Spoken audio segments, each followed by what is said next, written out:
ဒီမိန်းကလေးကတော့သူ့ဘဝကိုပြောင်းလဲစေမဲ့ဖုန်းခေါ်ဆိုမှုတစ်ခုကိုစောင့်မျှော်နေတာပါ။သူမရဲ့မျက်လုံးတွေထဲမှာစိုးရိမ်စိတ်တွေနဲ့အတူတစ်စုံတစ်ခုကိုမျှော်လင့်နေတဲ့အရေးအယောင်တွေထင်ဟပ်နေပါတယ်။သူမရဲ့ရှေ့မှာရက်နေတဲ့အမျိုးသားကတော့သူမကိုစူးစိုက်ကြည့်နေပြီးဘာတွေများပြောပြမလဲဆိုတာကိုစောင့်စားနေပုံပါပဲ။သူတို့နှစ်ယောက်ကြားကတင်းမာမှုတွေကလေထုထဲမှာတင်တိတာနေပါတယ်။သူမကတော့စိတ်ရှုပ်ထွေးစွာနဲ့ပဲအခန်းထဲကိုပြန်ဝင်သွားခဲ့ပါတယ်။သူမရဲ့စိတ်ထဲမှာတော့မေးခွန်းတွေနဲ့ပြည့်နှက်နေပြီးဘာဆက်လုပ်ရမလဲဆိုတာကိုမဝေခွဲနိုင်ဖြစ်နေပုံပါပဲ။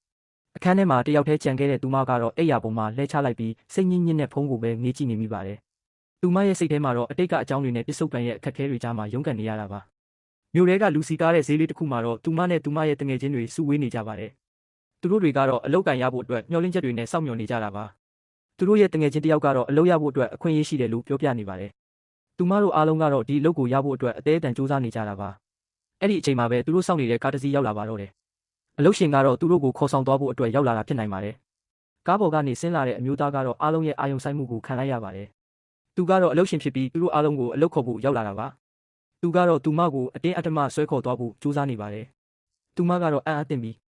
ဘာလို့ရမှန်းမသိဖြစ်နေပေမဲ့သူကတော့သူမကိုအတင်းဆွဲခေါ်သွားခဲ့ပါတယ်။သူမကိုပခုံးပေါ်တင်ပြီးအတင်းဆွဲခေါ်သွားတဲ့မြင်ကွင်းကတော့အားလုံးကိုအံ့အားသင့်စေခဲ့ပါတယ်။သူမရဲ့တငယ်ချင်းတွေကတော့ဘာလို့ရမှန်းမသိပဲကြည်နေကြရုံသာတတ်နိုင်ပါတယ်။